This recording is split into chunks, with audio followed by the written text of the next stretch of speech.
진보당 대변인 손솔입니다. 오전 브리핑 2건 말씀드리겠습니다. 첫 번째입니다. 민생 토론회는 무슨 상위 1% 부자감세 토론회라고 하십시오.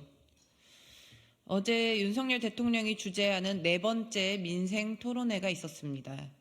윤석열 대통령은 금융투자소득세를 폐지하겠다고 하고 상속세를 완화하겠다고 밝혔습니다. 상생금융이라는 타이틀을 걸어놓고 상위 1% 부자만을 위한 정책을 남발하고 있습니다.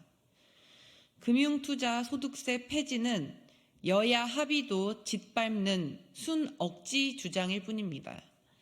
0.9%에게만 감세 효과가 돌아가는 금투세 폐지가 어떻게 서민, 민생을 위한 정책일 수 있겠습니까?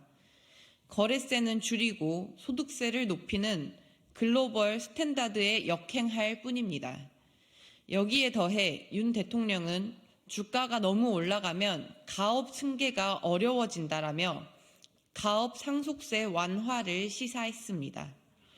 이미 가업의 요건과 공제 대상의 기준이 넓어 일부 고액 자산가들에게 특혜를 주는 가업 상속 공제 제도를 더 완화하겠다니 황당합니다. 민생을 달고 온통 부자 감세로 점철된 이야기만 떠들고 있습니다.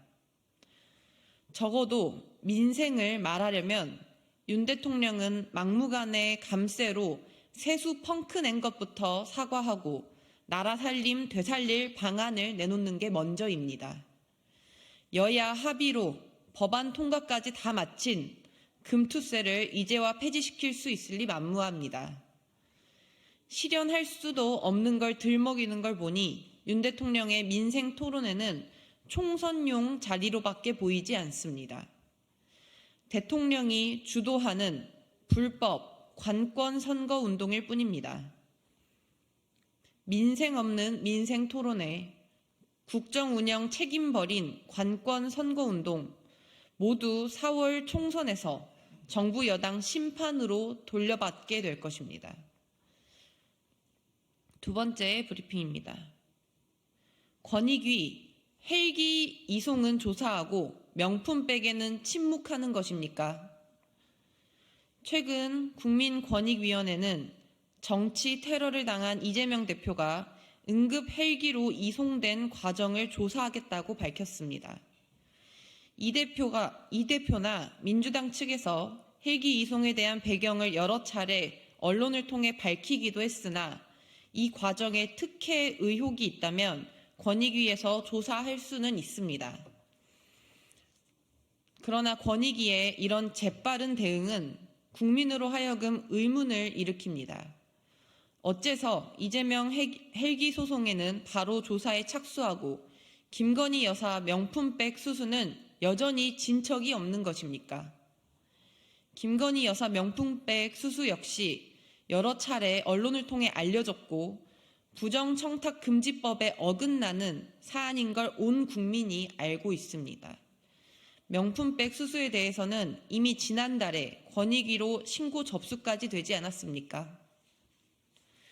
권익위가 김건희 여사에 대해서만 선택적 침묵을 하는 것은 아닌지 의심할 수밖에 없습니다. 헬기 이송 조사 착수하며 권익위가 밝힌 이유는 높은 국민적 관심과 알 권리를 고려했다라는 것입니다. 김건희 여사 명품백 수수 역시 높은 국민적 관심과 알 권리를 고려해 하루빨리 조사에 착수하십시오. 권익위의 꼬리표에 편향된 조사, 선택적 침묵, 형평성 무시 등의 수식어가 달려야 되겠습니까? 네, 이상 마치겠습니다. 감사합니다.